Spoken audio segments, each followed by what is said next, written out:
I would first like to commend my friend and neighbor in California, our distinguished colleague, Congressman Honda, for introducing this important resolution and for all his hard work to give voice to the victims in this matter.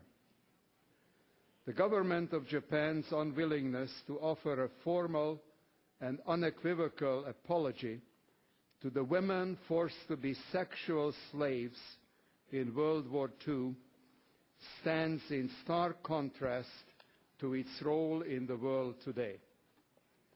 Japan is a proud world leader and a valued ally of the United States, making its unwillingness to honestly account for its past all the more perplexing. Japan is clearly our greatest friend in Asia, one of our closest partners in the world. The US-Japan relationship is the bedrock of peace and stability in the Asia-Pacific region. Our alliance and friendship is based on mutual respect and admiration, and together we have helped promote our shared values of democracy, economic opportunity, and human rights in Asia and throughout the world. Yet, Japan's refusal to make an official government apology to the women who suffered as so-called comfort women is disturbing to all of us who value this relationship. The true strength of a nation is tested when it is forced to confront the darkest chapters in its history. Will it have the courage to face up to the truth of its past, or will it hide from those truths in the desperate and foolish hope that they will fade with time? Post-war Germany made the right choice. Japan, on the other hand, has actively promoted historical amnesia. The facts are plain.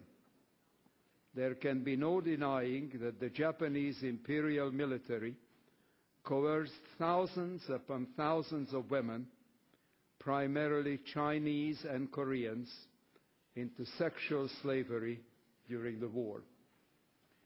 The continued efforts by some in Japan to distort history and play a game of blame the victim are also highly disturbing. Most recently, on June 14th, members of the Japanese government took out an advertisement in the Washington Post that smears the survivors of the comfort women system, including those who testified before our subcommittee on Asia, Pacific and Global Affairs. That advertisement suggests that these women, who were forcibly and repeatedly raped by soldiers, were engaged, and I quote, in licensed prostitution that was commonplace around the world at the time, end quote. This is a ludicrous assertion, totally counter to the facts. Our resolution calls on the government of Japan to officially acknowledge and apologize for the appalling acts that Imperial Japan committed against the comfort women. It is a resolution that seeks admission of a horrible truth in order that this horror may never be perpetrated again. But most importantly, it speaks out for the victims of this monstrous act, who were terrorized and brutalized by men at war.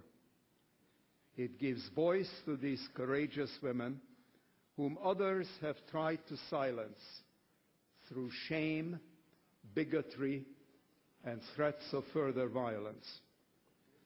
It is appropriate that this House stand up for these women who ask only that the truth be honored.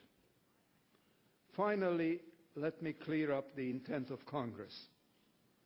We do not want our good friend and ally Japan to believe we regard them in perpetual punishment for their refusal to acknowledge the Comfort Women episode.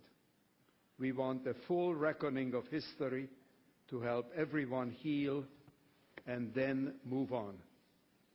I strongly support this resolution, and I urge all of my colleagues across the aisle to do so likewise. And I now yield to my friend from Florida, the ranking member, Ms. Russ-Leighton. Thank you.